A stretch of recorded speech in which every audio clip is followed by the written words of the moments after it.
Welcome in, guys, to the second DFS Wedge Adjustment Show. I'm your host, Josh Neal. You can find me on Twitter at SportsSwish. I'm joined by PGA Frapp. You can find him at PGA Frapp DFS on Twitter. If you listened to us last week, if you listened to me last week, you probably didn't do as well as you'd hoped. If you listened to PJ, he did pretty well. So let's talk about today's race, or not today's race, shoot. I don't know what I'm talking about.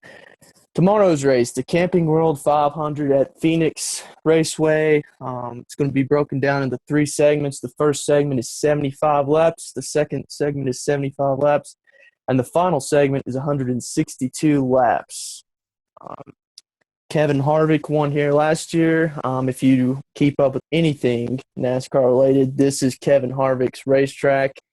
He's the most successful racer here, and I'm sure he's going to try to do something the same way tomorrow.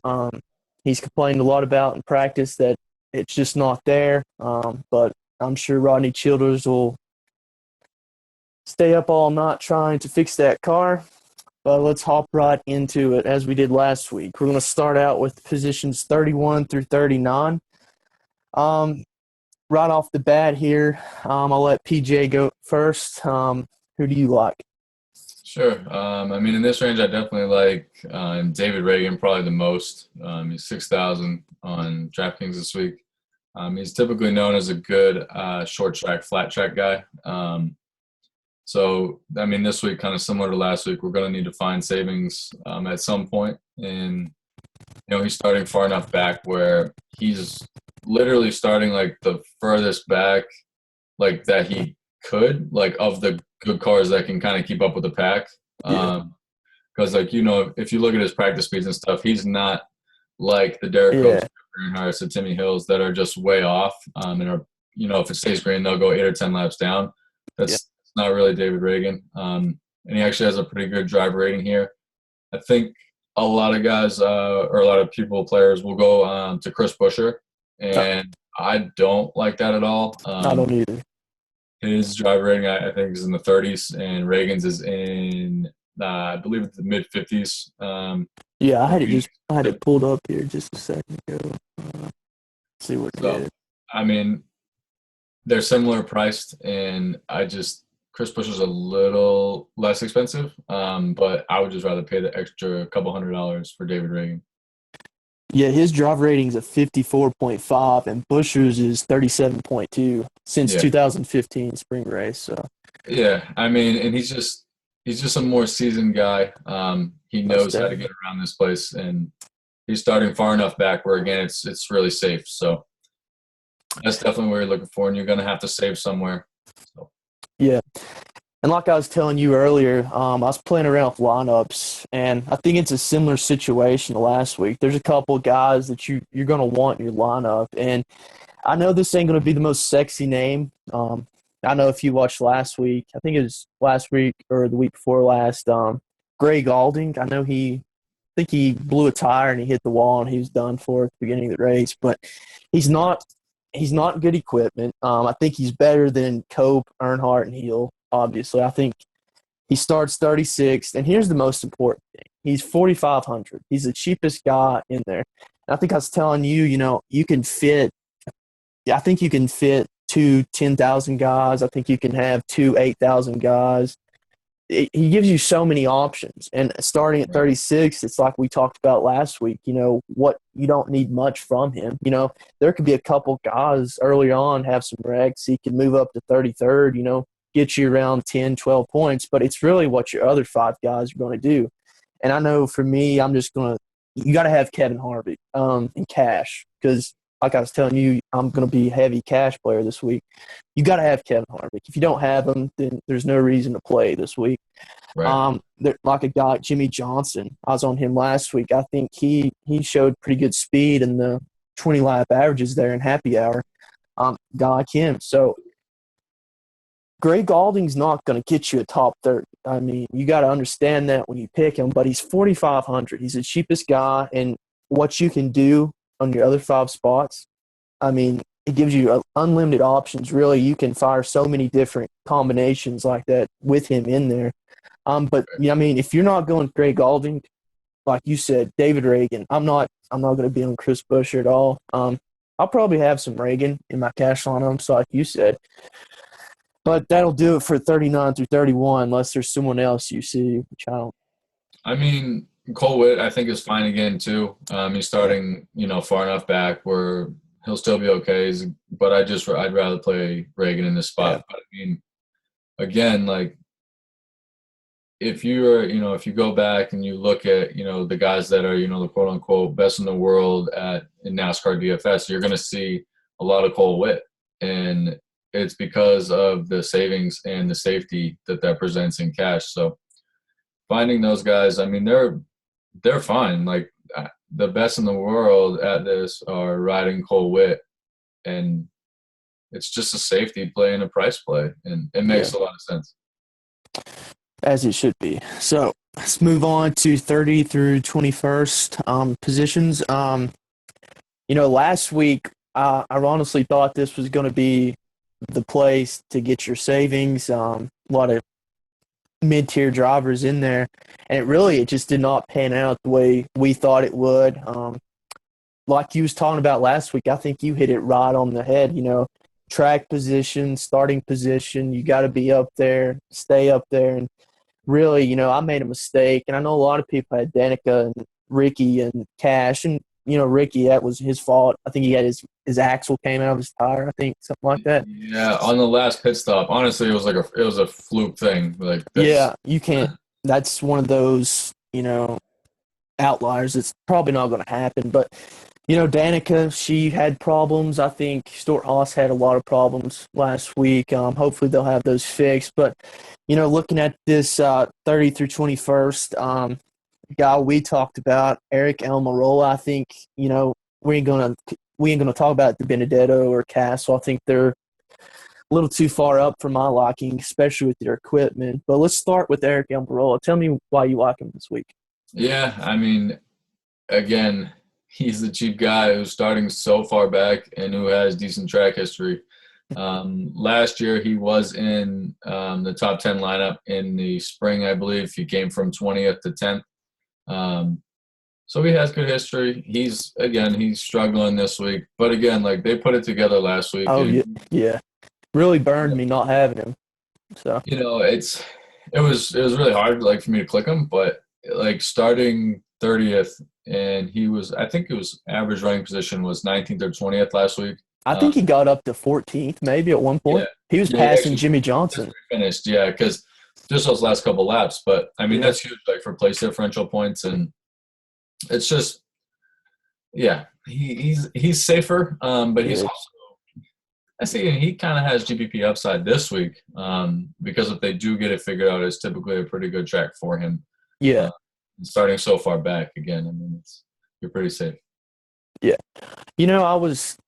I was telling you it's hard for me to click his name, and I remember last week saying I'm not going to pick him again until he proves me wrong. Well, he proved me wrong last week, and it kind of bit me in the butt. But and I think this is going to go back to my point. If you don't pick Greg Galding at 4,500 or you don't pick David Reagan, I think Eric Almirola, I don't know his salary. Do you know his salary right off the top of your head? 1 second. I don't know how much more it is from Reagan. 68. Yeah, 6,900. So I feel like in some lineups he could be your cheapest option. Probably not in any of mine. But like you said, this is a good track for him. I just had it pulled up here. His driver rating at Phoenix is 70.5. So that's better than, just a couple of names. Allmendinger, Stenhouse, Danica Patrick, Clint Boyer, Trevor Bayne, to name some names. So, I mean, this is a really solid track for him. And I feel like, like you said, they figured it out last week. He's got a good history there. And if they can find something on that car to have any top speed, I think he can move up. I can honestly see him finishing around 17th, like right where he was last week. I mean, that's all you need, especially in cash. If you play him in cash, I mean, I don't see him finishing lower than 28 just because he has that good driver history and he knows this track really well. So I'm all for Eric Almirola this week now that I think about it. He just he's never a safe play, but I feel like he's got some confidence, and I feel like that team has some confidence from last week, and the Fords have looked really good last week and this week. So Yeah. I think he's a solid play. And let's move on to the guy in 27th. This is, I think, Daniel Suarez. This guy is so intriguing in many ways because he's not had that much luck this week. If you watched the Xfinity race earlier, I think it started the race, he got loose, his tire blew, and he hit the wall. And I think in qualifying your practice earlier today, not qualifying, but practice, he blew a tire and spun. They didn't have much track time. So, but I was checking their team Twitter page, and they said excuse me, they had a good run there at the end, and it was the best run of the season for them so far. So at 27th, I think he's 6,200. Yeah, 64. 64. That's another intriguing option, and that's the 19 car. And if you remember last year, Carl Edwards and Kevin Harvick, they had that close finish here. So Yeah. the team definitely knows how to tune that car up for this racetrack. So for me, having a lineup with Eric Almirola and Suarez, I think that's very intriguing. What do you think? Yeah, absolutely. I mean, I'm curious to see where everybody will land on this. Like, I'm curious to see if anybody really, really knows about Daniel Suarez yet, because I really, really like him for tournaments this week. Like, because they had issues in practice, but even with the limited practice, he was 16th in 10 lap and 19th in single lap, which, again, you're going to need the 10 lap. And he's starting so far back where, like I said last week, I was like, I can't wait for the time to play him. And yeah, I Yeah, might jumping on a little early, but I mean, and he's so cheap. he Like, has 6,400 for a Gibbs car. That's just unbelievable. Yeah, so I'll have quite a bit of Daniel Suarez. I as well. Let's move up to 26. Danica Patrick. I had her last week. I hate playing her any week, to be honest with you. And this is just my stubborn head thinking. I don't think she was fast in practice either. But once she burns me, I'm not going to play her for a couple weeks. And this is just a rule of thumb for me. She's not too good at this track. She has a driver rating of 58.8. I think she has 2 top 20 finishes. So 2 out of 4 is not that good, and an equipment that she should be running top 20 every week. She just doesn't intrigue me this week. Yeah, no, I won't be playing her. Just for the history. I mean, there's no real speed there that they've shown. I don't really have much else to say. I really won't play. Yeah, leave me to bash her. Let's move on to 25th. Michael McDowell. That car. If he started 35th, I feel like like a couple weeks ago we'd be all over him. But he starts 25th, and let's be realistic. That's probably where he'll finish. You don't see him finishing higher than 25th, do you? No, and this is tough because people will go there to play him because it's his home track. And you have the whole home track narrative, and that's a good. I get it to a point, but he qualified just a little too far up for me. I mean, even if he was 30th, I'd probably have more interest. But again, I think people will associate Michael McDowell with Phoenix as a home track, and he might be a little bit higher owned than he really should be, especially starting that far up. So for me, I will have very, very little. And to go back to track history, he has a drive rating of 44.9, so not that good. No. Trevor Bayne, go back to track history. I mean, Danica Patrick has a better rating than him. I'm not even gonna. I don't think he was that fast in practice either. No, he was right about where he qualified. Yeah, so same old thing. Not gonna play him. It's tough. It's tough because I said I wasn't going to play him last week, and he proved me wrong there, and he proved me wrong in Atlanta, and At this point, it's a little, it's I mean, not too late to hop on, but I think you I'm could not gonna throw hop him in a on this couple of weekend. GPPs. I mean, he deserves a couple of GPPs. I mean, but I don't think a lot of people will be on him. So that's the upside. Yeah. Now, 23rd, the best driver at this track, Kevin Harvick. It's interesting because if you're playing GPPs, do you fade him? I'm going to let you answer that. No, I would never, ever, ever, ever full fade him here. I'm more inclined to hit the lock button and play him at 100%, or close to it, if you like him. But if you're going to fade him, say he's going to be 40% owned, you still got to have probably 20% of him. Oh yeah, you Just because better not full fade or you're asking for it. you can't, yeah. I mean, he is starting pretty far back. I mean, he's won from 18th before, and dominated a good portion of the race. So I'm not really so worried about that and how the segments break up. Like he may be able to get up there a little sooner than halfway. So he could dominate a big portion of the race. There's no way you have to play him in cash. Yeah, you have to.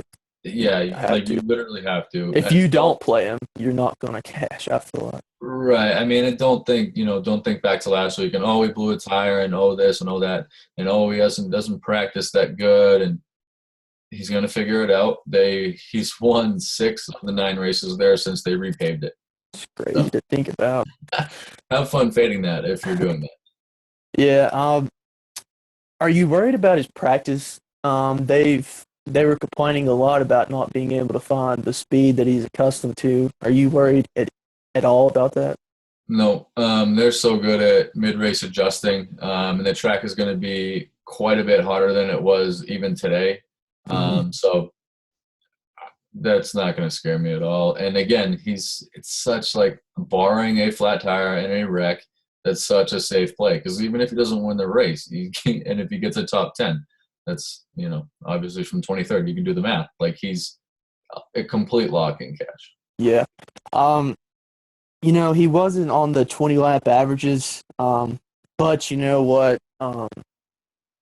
I think there was a point in happy hour that there was a caution and it set a lot of people's 20 lap back. So if we had that and that caution hadn't happened, he could be in the top 10 because that caution did affect 20 lap averages. So we shouldn't get carried away too much about that 20 consecutive lap averages, but it's always a good thing to look at when you have it. For me, like I was telling you, I'm going to play cash to try to get my money back that I lost last week. 100% on him. If you're doing 3 or 4 cash on ups, and if you don't put him in every one of them, you should just quit DFS and not play again.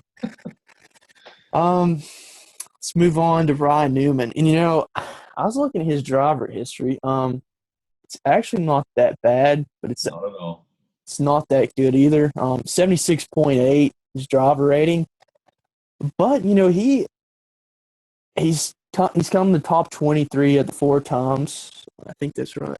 Yeah, 3 of the 4 times, and he's had a top 5 here. I don't know when that was exactly, but in 22nd, I feel like not that many people know Ryan Newman. He used to be a big name, Yeah. and if you're a DFS player and you're sitting here and you're looking at 22nd position, Ryan Newman, if you're a GPP especially, I think he'll be under-owned. Shoot, I can't talk today.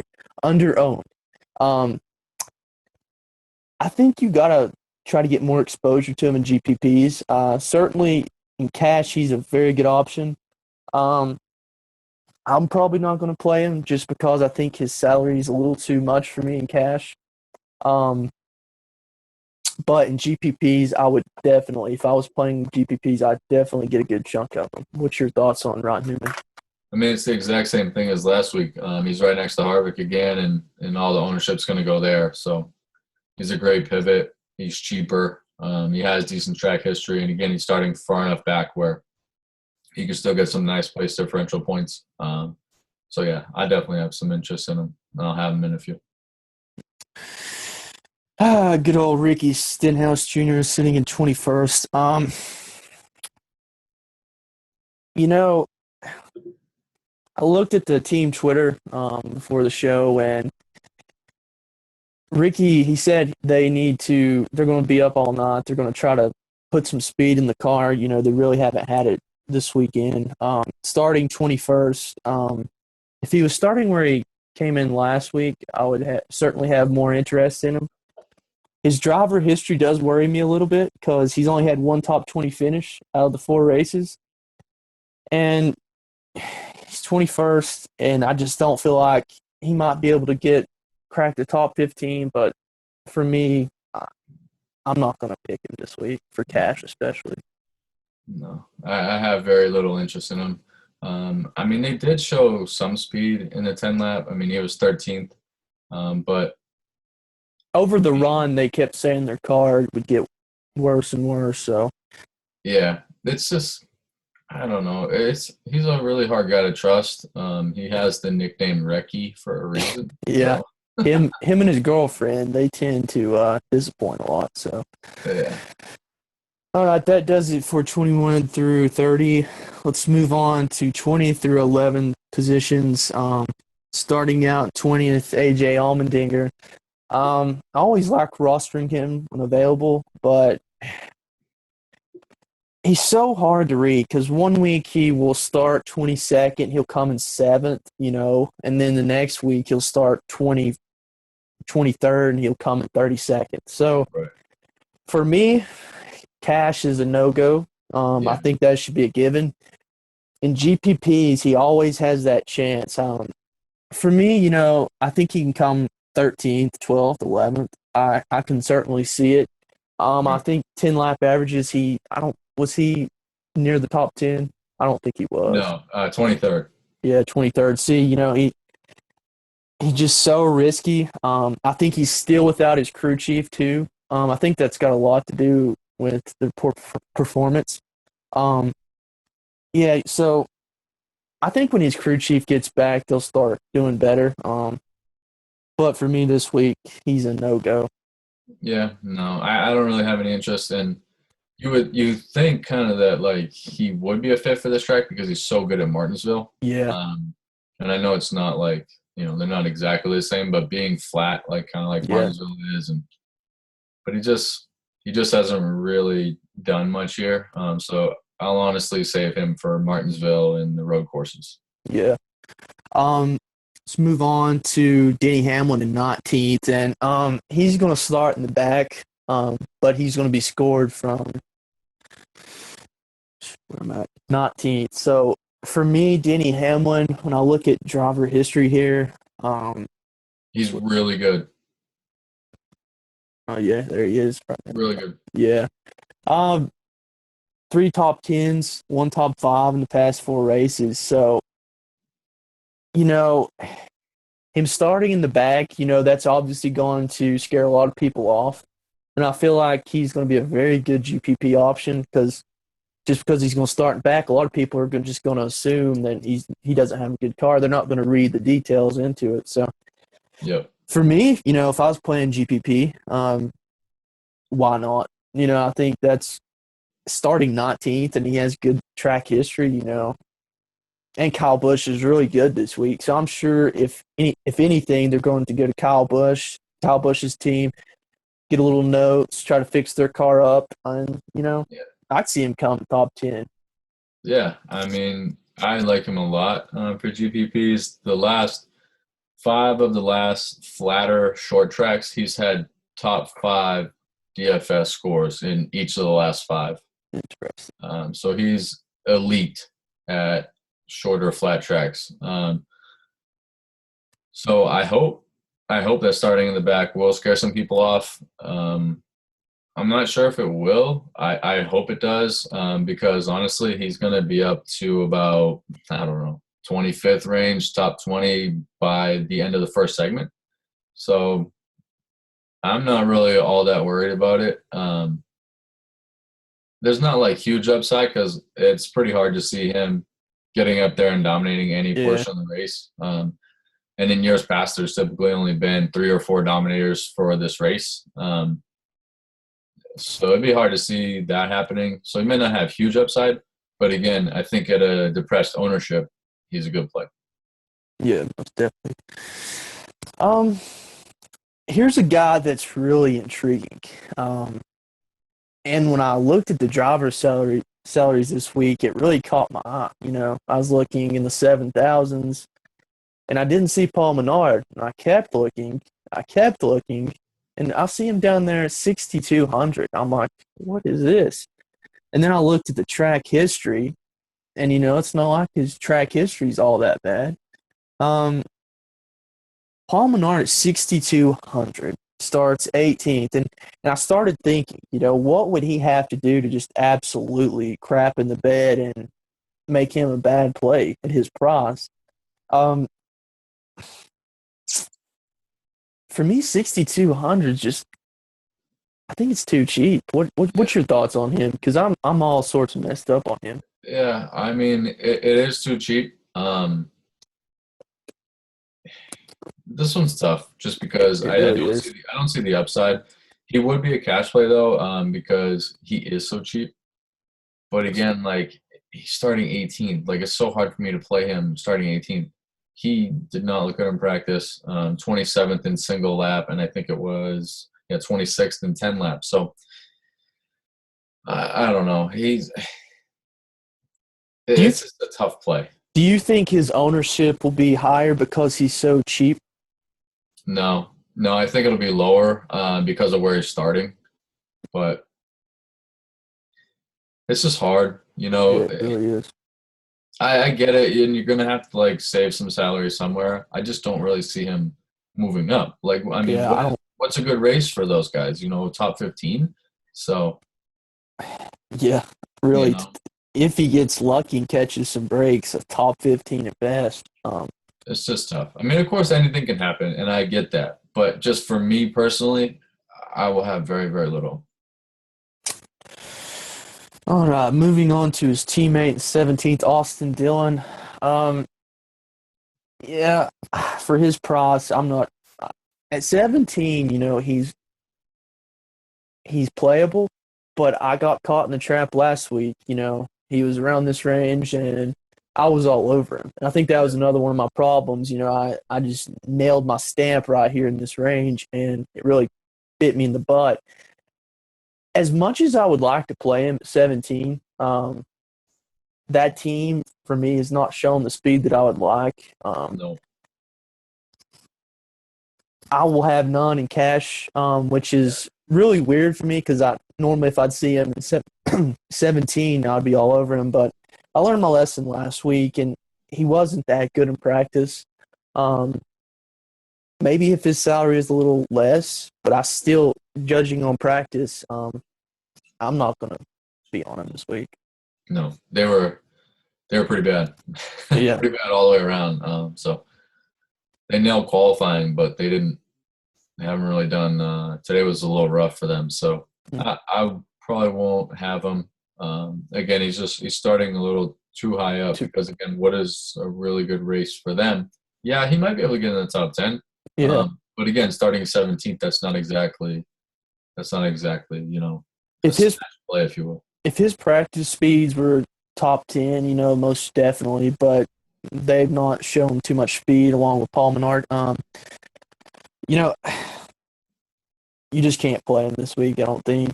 It could be one of those things where he does come to top 10, and if you have him, then good for you. You might win some money, but, I'll go to the next week and say congratulations. Yeah. So let's move on.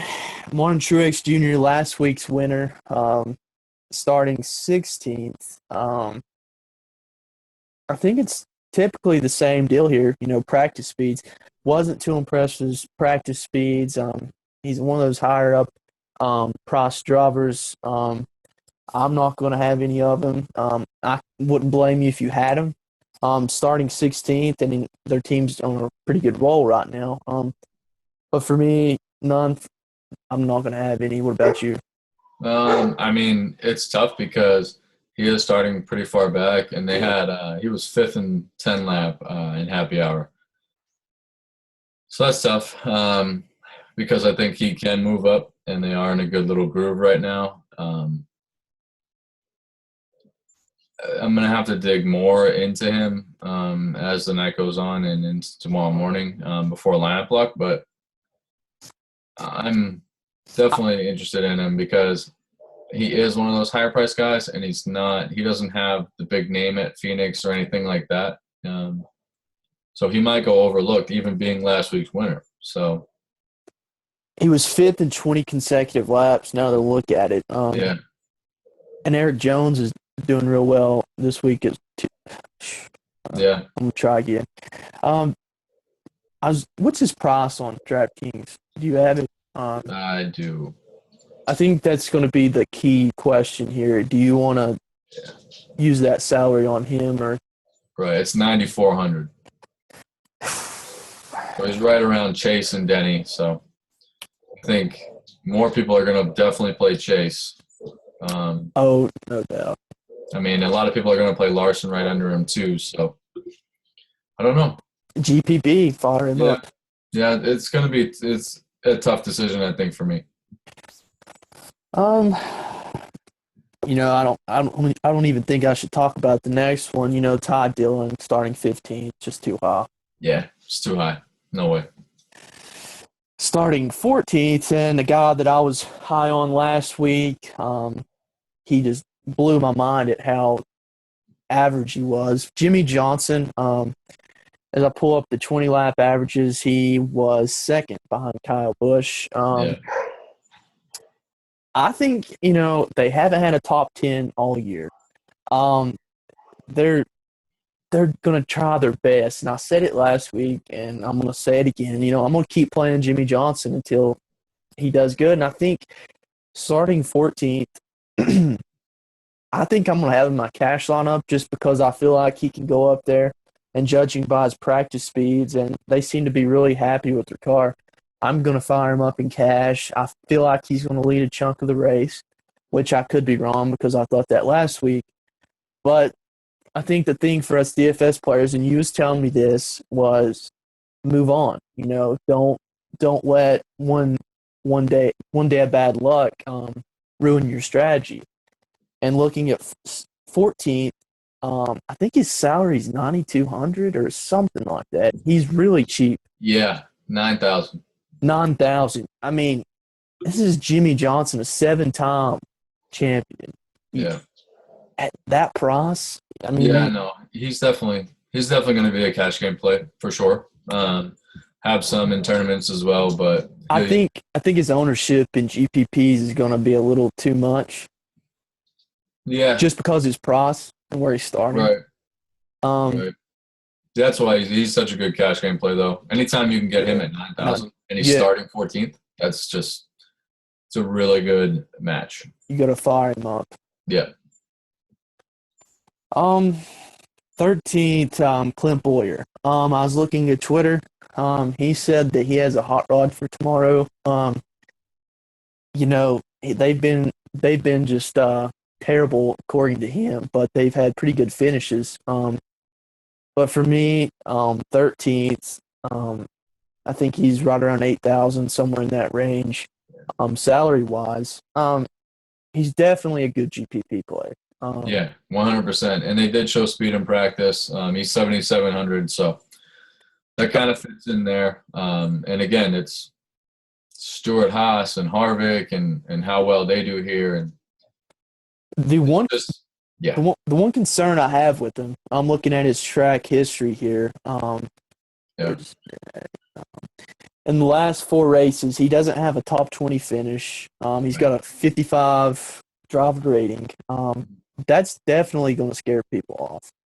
I hope it does, though, because what that doesn't show is the horrible equipment that he was in. Yeah, most definitely. That's like apples to oranges. Like, I hope people look at it like that and they don't play him because it's totally different. Like, Clint Boyer is a good driver. He was with RCR before, and it's just I think like people forget because he was in such bad equipment that he can drive a race car very well. So I hope that people will get off of him just because of his, past 4 races there, but I'm definitely going to have him. Yeah, and when he locks his car, he really means it. And I mean, he'll tell you his opinion. Like last week or the week before last, he said he was just ready to pack it home and move on to next week. But Yeah, he really locked his car, and judging by him, he's got confidence in it. And when he has a good car and when he had good equipment, he's right around the top five. So yeah. I like Boyer a lot. yeah, and you would think, I think he's shown a little bit more speed than Kevin Harvick. So I think the Yeah, whole Stewart-Haas team this week, other than Danica, I think they're going to be really good options for you. yeah. Um, moving on to 12th, Matt Kenseth. It's kind of hard for me. He is starting 12th, and he's shown speed. He's shown speed, but I don't know how good of speed it really is. I'm not going to have any in cash. I think this range is Jimmy Johnson and then move on for cash. What's your thoughts on him in GPPs? I mean, it's hard because you can go down the list and say everybody is a good GPP player. Yeah, I think that's kind of a cop out though. Like, obviously, anything can happen in tournaments and stuff like that. But like, this is the range where all of these guys are not good GPP players; they're elite GPP plays. Because he can get up there and win the race, and he's shown in the past that even when they didn't have good practice speeds, the in the yeah, race that he actually dominated a good portion of the race where they had struggled in practice and didn't even qualify that well. So again, track history, he's right up there. I yeah. want to say he's the second or third best driver rating here.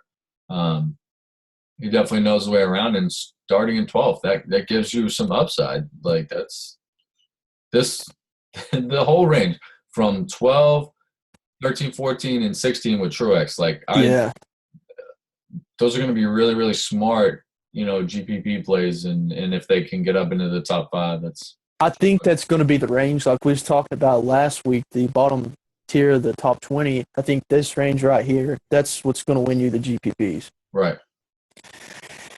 Let's move on to 11, same old story like you just saying, Kurt Busch. I was just talking about Stuart Haas, and I think he was running pretty well on 20 lap averages. And I know on 10 lap, I think he was one of the ones that had his faster lap on the later laps on his old tires. You did, yeah. So let's see, he was 11 in 20 lap averages, 20 consecutive lap runs. So he's got speed. Um, but I feel like in this range, if I'm not going to pick a person, it's probably going to be him. Yeah. If I was playing GPPs, I'd probably have him on the bottom of this list. So, what's Yeah. your thoughts on him? Yeah, and I mean, like you were saying, how that yellow came out in happy hour.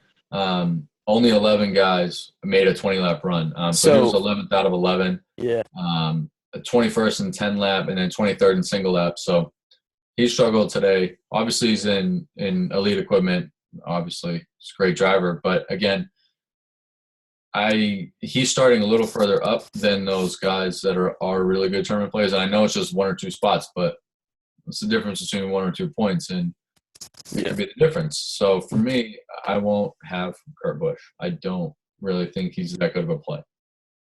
And not talking about DFS, I think he could come up there and go in the top 10 at times. Sure.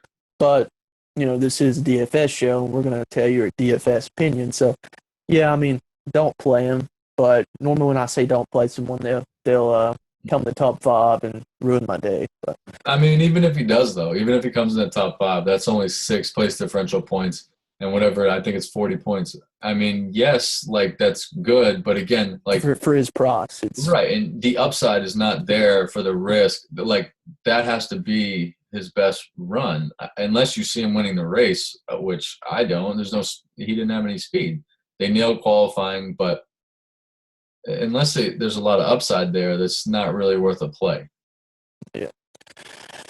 So moving on, Casey Kane, he's looked pretty good in practice. They're really happy Yeah. with their car, but starting 10th,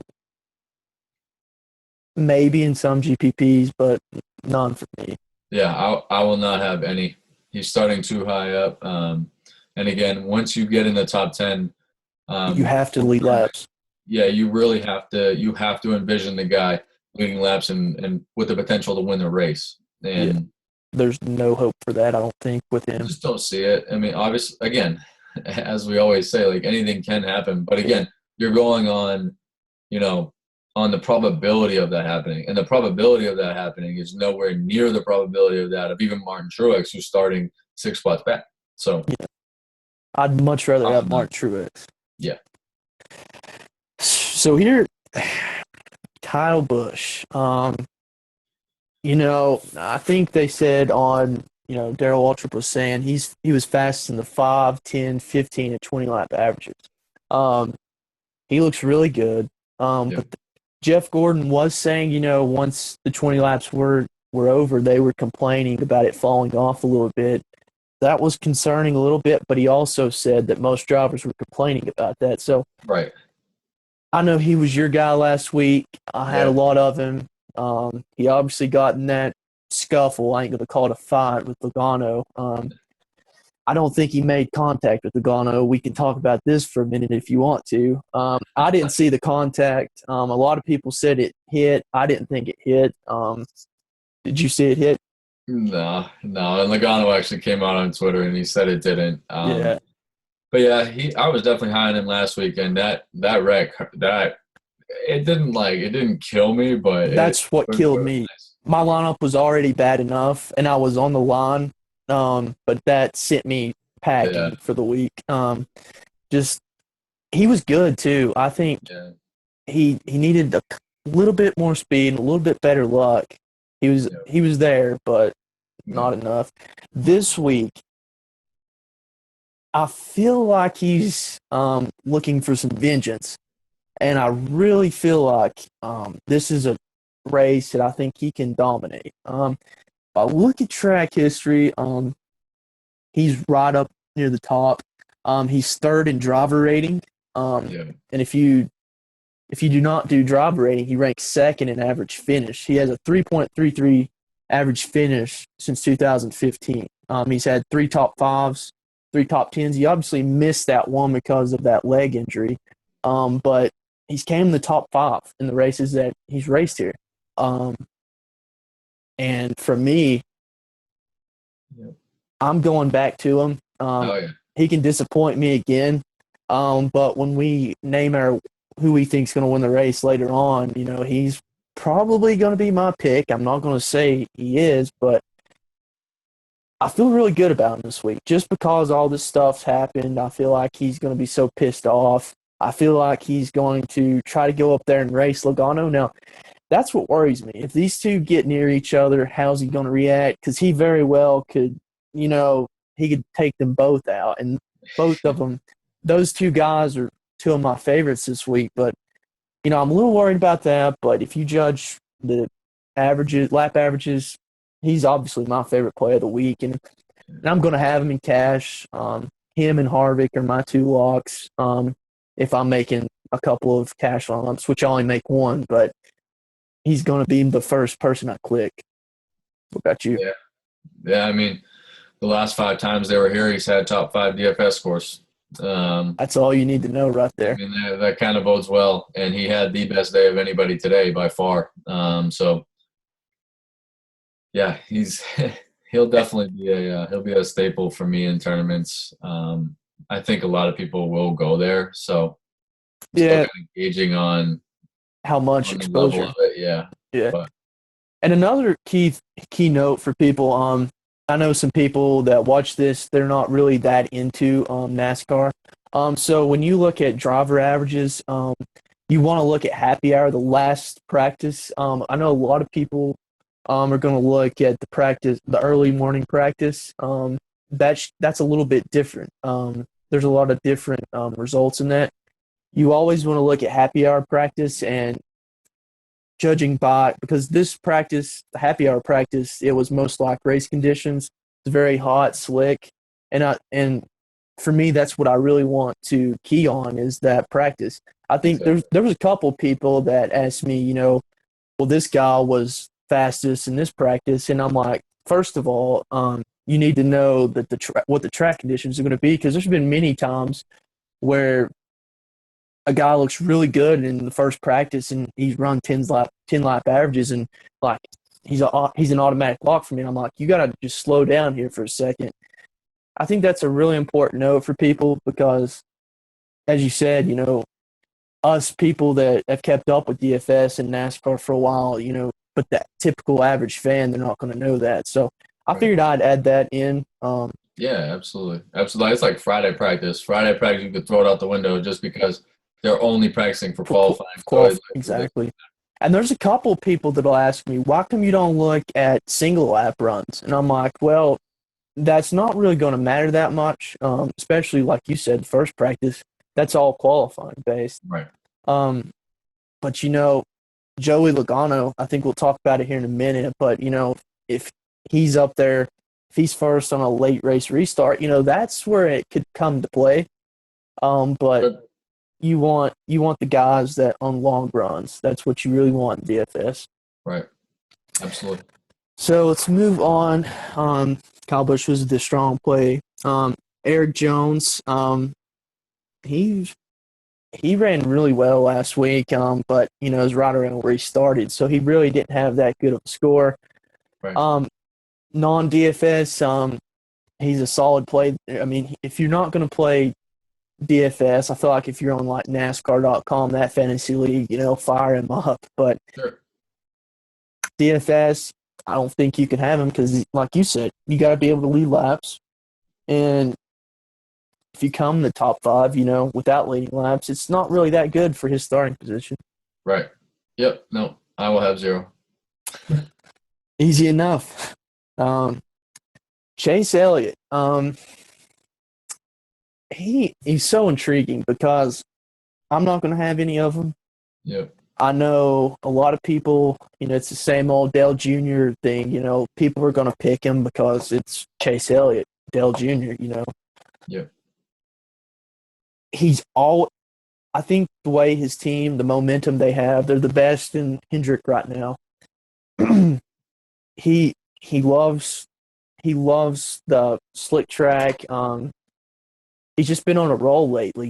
He led laps last week. He's been flirting with that win, and if he won this week, it wouldn't surprise me. But he was 8th in the 20 consecutive lap averages, and like we kept saying, there was people that had the 20 laps, but the caution screwed that over. So for me, I feel like he's going to come in 7th, somewhere like that. So I'm not going to be on him. I don't think he can lead laps. Nah. Same story. Yeah, same exact thing as Eric Jones. Until he proves that he can like fully dominate a race, you just can't play him starting that high up. Like if he was starting 13th, I would definitely play him because he'd kind of be in that sweet spot, like I kind of talked about, where those guys could get up there. But again, like until he proves that he can dominate a race, like he's led some laps at some tracks, but he's never really dominated like a portion of a race. So I'll have none of them, and that'll be, I guess, the biggest fade for me of the week is him. Yeah, I think his ownership, just judging by the game logs, they have, I think 30%. He's always around the 20-30%. I feel like he doesn't drop below that. So, right. If I was writing an article, which I'll probably post one later tonight with my picks, I'm thinking about doing one of those. He's going to be a strong fade, like you said. Yeah. So let's move on. Brad Keselowski. There's probably not a hotter driver in NASCAR right now. For me, it's so hard to say not play him. I think you've got to have him in GPPs in somewhat. But it's same old story, Do you think he's going to lead laps? And he was not right behind Chase Elliott in that 20-lap average. So I feel like almost if you're not going to pick Chase Elliott, you cannot pick Keselowski. But Joey Logano looks good. Mm-hmm. They work really well with their teammates. Ryan Blaney looks good, and Brad Keselowski can drive a race car. So Yeah. it's hard for me. But if I'm not going to play Chase Elliott, I can't play Brad Keselowski. Yeah, for me, I mean, the only reason why I can play Brad instead of Chase is because Brad has proven that he can get up there and do it on a consistent basis. And he had a good day today, fourth in single lap, fourth in 10 lap. So it's one of those things. I'll be underweight though, because I just don't love him starting that high up. And if he had like a dominant car in practice, I think that would be a different story. But he had a good car, just not a dominant car. So I mean, for that reason, I will. I don't know if he's 30%, I'll probably have half of it at 15%. Yeah, you definitely want to have some of him because he Some, will. I yeah, feel like when you don't pick him, it's like I go back and forth between guys, but it seems like every time I don't pick one of these big name guys, they tend to sneak up and bite me in the butt. So let's move on to fifth, Jamie Murray. I don't even feel like we should talk about this one. He's just nah, too far up. yeah, just starting too far up. And let's go to his teammate, Kyle Larson. He's continuing to run really, really well. I feel like behind Brad Keselowski, he's probably one of the hottest drivers in the sport. He's such a tease because he'll go up there, he'll get near the front, he'll lead a couple laps, and he has you thinking, well, he could dominate a part of this race, but it's always those short runs where he'll get that speed and then he tends to fall off really fast. So he starts fourth, and I was talking to you earlier. If you watched the Xfinity race earlier, the the high line on restarts, which he likes the high line anyway, but when he starts fourth, he's going to be behind Logano. And Kyle Larson is really, really good at restarts. So I could see him getting to second, and he could give Logano a run there in the early going to lead some laps. But for me, I wouldn't be able to trust that. That's just a hypothetical. I could see it happening.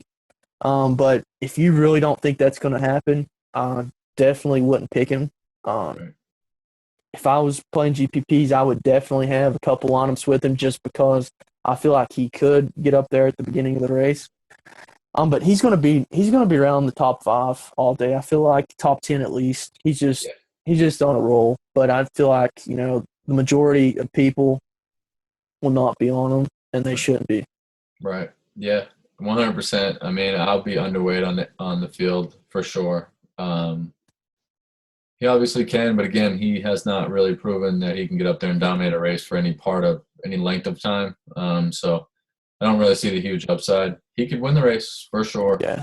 but I just don't see, like the 140, 150 points that Yeah, could possibly be out there for somebody to dominate a good portion of this race. yeah, I don't think he's not going to be that guy that dominates a whole race. I feel like if he does, he's going to lead near the end of it. He's always one of them guys that tends to do really well at the end. Right. That's Dale Jr. I was looking at driver averages and I was really shocked because if you don't keep up with the sport really well, you wouldn't think that Dale Jr. is really good at this track, but his driver rating and his average finish differ a little bit, but his driver rating is 103, or let's see, 103.5. And in three races, he's won, actually. It's quite surprising for me, but he's had two top fives. Um, what's your thoughts on him? Really don't think you can go overweight on him. I don't think you can have him as a solid pick and feel confident about it by any means, but, he's really good at this track. Yeah, for sure. The race he won was the rain shortened race. That's Not it. last fall, but the fall before that. I mean, they had Alex Bowman in it last year in the fall, and he dominated the race. That's a good point. I totally He forgot also about started that. on the pole, and he had elite happy hour speed. Elite. He was like, I want to say in his 10 lap average, he was half a second to three-quarters of a second faster than the second place car. So you knew that he was going to lead at least the first chunk of that race. Um, I don't see Junior doing that, especially because he doesn't have the elite speed right now. Like he has good speed and he could win the race. Yeah. I just don't see like him He just can't. grabbing this race and leading it the whole. Yeah, I don't think he can dominate I don't think he has that, No. and especially starting on the inside. I think he's going to go from third to at least fifth or sixth. I feel like, just because the bottom line doesn't go on restarts. So I think Right. he's going to be off to a slow start to begin with. Um, Comes at second with my guy Ryan Blaney. I took the hat off this week, hoping it would change my luck. Starting second, same old deal. Talked about it last week. He started third last week. He moved up a spot, so maybe that means he's going to win the pole next week. Who knows? But, and I was talking with you about it. He hopped in that Xfinity car. He very well should have won it. Just had some bad luck. Didn't take 4 tires on that last restart. You can't, if you don't see him leading laps, you can't pick him. But at his price range, it's back to what we were saying last week, which I feel like this is a little bit different because track position, you might have some better place differential results. He starts second. He's going to start on that inside line. And unless Joey Logano just craps in the bed and can't get off to a good start, there's no hope for him to lead laps. Obviously, he had a good 20-lap average. I think, he was fourth. But if he's going to lead laps, it's going to be the first part of the race. That's your only hope, and I hate saying it because I want to play him so bad. Like last year, I played him like every week in a couple laps because he qualified, round 15th. But the thing with Penske is they put so much emphasis on qualifying this year. I feel like you've got to be able to pick and choose, when to play them. Yeah. So if he started first, I would definitely play him. But like I said, that inside line just doesn't go on restarts. He's going to fall quickly behind Kyle Larson and possibly Keselowski. So, and by that time, I think Kyle Busch will be up there. So I think Ryan Blaney's going to come in the top 5. That's just me as a fan. But, coming in the top 5 doesn't mean he's going to win you a GPP. So you can't pick him. Yeah, no, it's unfortunate. It's the same thing. Rodney Childers, who is Kevin Harvick's crew chief, actually said on Twitter that, like, who was some fan was asking, hopefully you guys can get it figured out for tomorrow and this and that. And they said, well, who's the fastest car? And he said Ryan Blaney. So that kind of surprised me, though, because the numbers don't show that. And I know numbers aren't, like, completely everything. Like, sometimes guys will practice poorly but run well, especially if they have a good car for long runs. But, again,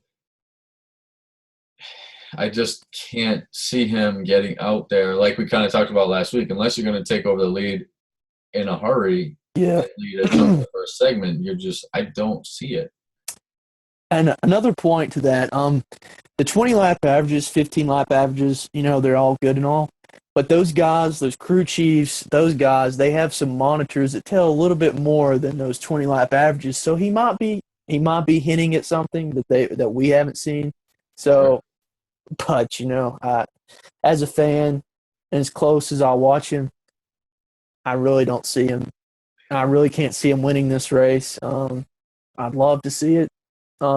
This might be the best chance that he wins one, other than the Daytona 500, which I ain't even going to talk about. But who knows? I'm not going to play him again, and it depresses me. I didn't wear the hat this week, so if he does good, I'm just going to not even wear it. So let's move on to Logano to close this out. And here's the thing with him. I think it's a lot like Keselowski last week. Joey Logano, he does fairly well here. He does really well because he's second in driver rating. I couldn't find him. I was looking around 5th, but there he was second. Yeah. For me, he's really good at this track. Kevin Harvick's not showing the speed he's accustomed to. Joey Logano to me, and you said there was not a lot of dominators. There was a couple, right? Right. I feel like in the segment, let's see, segment 75 laps. For me, I don't see anyone passing him unless he just does horrible on a restart. For me, in cash games, it's like Keselowski last week. I Yep. feel like you have to play him. You do. And maybe GPPs you can get away with not having as much. But it's like last week, if you didn't have Keselowski in GPPs, you weren't going to win. Mm-hmm. So for me, I'm all over him. I feel like he's going to dominate if the first and second segments. But it's back to Kyle Busch. Do I feel like Kyle Busch is going to win the race or Joey Logano? That's what I'm trying to decide. So I feel like Joey Logano's been the top three. I think he's going to lead his laps. I think he's going to be in a winning lineup. So, Yep. What's your thoughts about the same? I mean, just even taking just Logano out of this in general, the pole sitter at the last 4 Phoenix races has had a top 4 DFS score. So that just tells you like the track position and leading laps and getting fast laps and all that is essential. And he was the quickest single lap car in happy hour. So that just tells you, yeah, his 10 lap was horrible. Yeah. But again, it's on older tires and they went later in the run and so on and so forth. So I'll discount that and throw that out. He's going to get out to the lead, and then he's, again, the clean air, it's a big thing at Phoenix. So he'll he will own the first segment. The thing about the segments this week is it's the first time that the pit window here is between 85 and 95 laps for a full tank of gas. The segments, the first 2 are only 75 laps. So you don't have to pit before the segment is over. So that alone, like, you probably won't really – there's no one obviously going to come in early to try and get an edge. Maybe if they come in at like lap 72 or 73, just trying to get track position and sacrifice there. But I don't see the leader doing that. Yeah, that'd be crazy too. I would see somebody maybe, I don't know, between, 5th and 10th, depending on how far back they're running, just trying to get that track position from him. And that would be the only way. But the first segment alone, I think, never a guarantee, but it'll be really hard for me to see him not leading at least 50 of those laps. Most definitely. And I think the real important thing here is just don't overthink it. Yeah.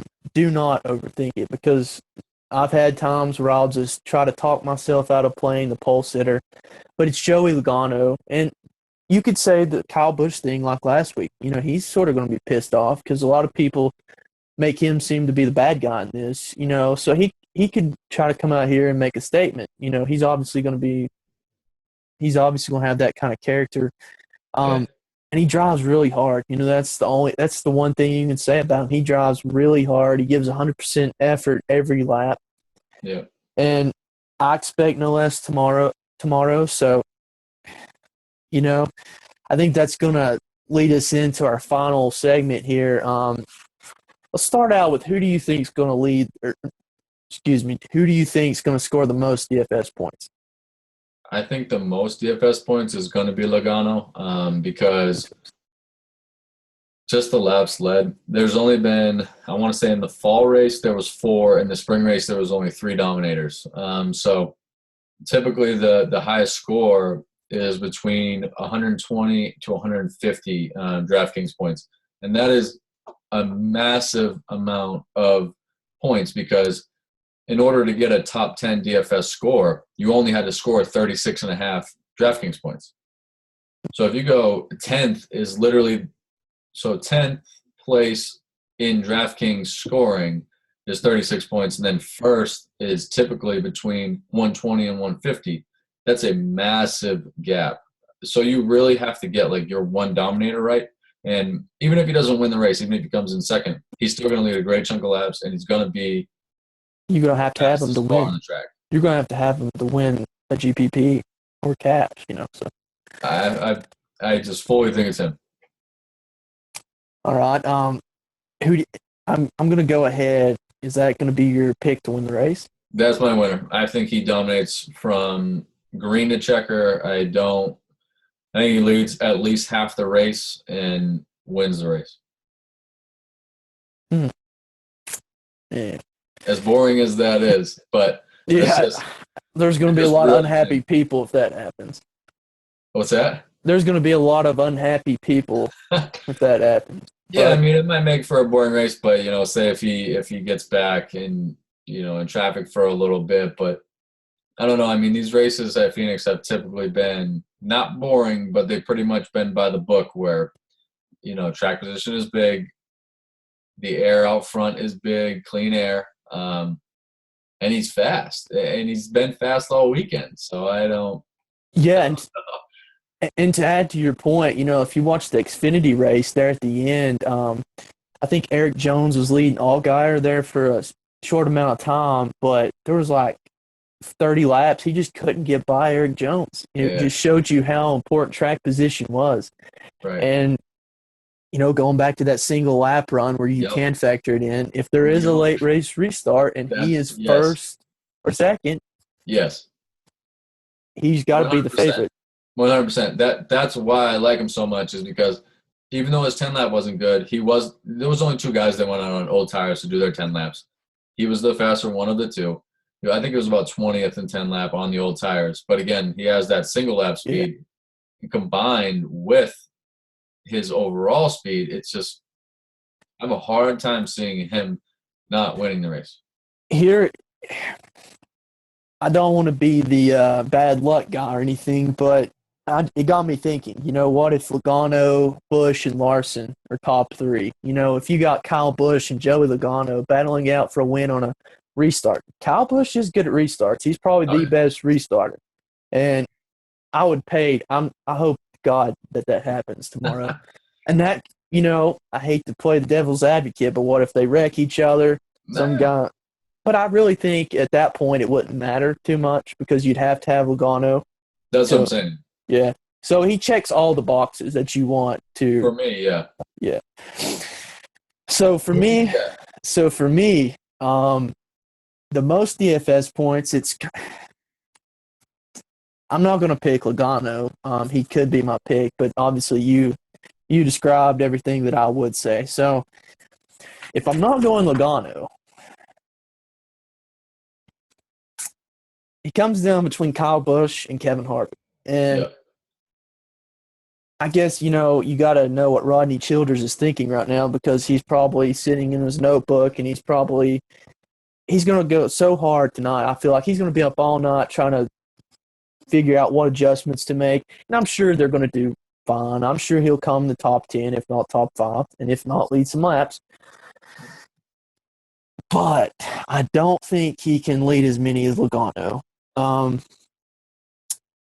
The guy, you go Logano, I'll go Kyle Busch. I feel like it's the same exact story. They're both got something to prove. They're both pissed off. Yeah. I feel, he's fast in these averages. Where was he in single lap? Just Kyle Busch was third. third. There you Oh yeah. go. Yeah, no, it's gonna get interesting, and that would be honestly great, really, really great for NASCAR. Because Most definitely. the fight last week, kind of at least brought more eyes on the sport, and if they can get up there and battle the next week, that would be a great thing. And to talk about that for a second, it kills me when I see people say, well, they should fine him, Yeah. $50,000. And to be honest with you, I mean, there was times last year late in the season, when football came on and, I was trying to see, well, why would I want to watch this race? I love NASCAR. I really do. But when there's football on, there's got to be something to drag me through, watch the whole race. And when there was scuffles, that brings so many people because here's the thing, when you got Sports Center, they've really they're really slacking on, their NASCAR coverage. But when there's something like that, you've got so many media outlets bringing, attention to that. That brings Yeah. viewers. And if Yeah. you're Exactly. Monster Energy, they've did nothing but try to change the sport. And I don't want to say encourage fighting, but to be honest with you, I mean, that's the thing I like about hockey. When I see fights, that draws my eyes, and I feel like to the younger viewer, fighting helps it. I feel like that increases the ratings. And to go back to win the race,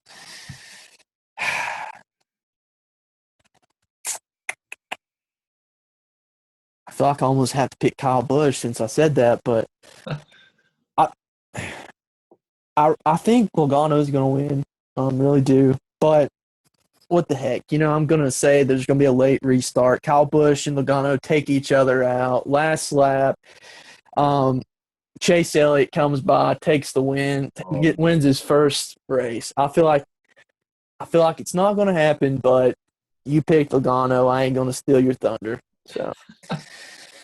Nah, he's just in such a great spot. So Yeah, I mean, we'll see. Anything can happen. So yeah, anything can happen. Last week I was dead wrong. But like you said, it's been by the book, so we shouldn't really expect too much to happen. nah. The one issue people were having, they were talking about in practice was brakes. I think that's so one of these guys we're talking about, they could have brake issues. Yep. So That's always been a thing here too, and it's going to be so hot, and you just hope it's not your guy.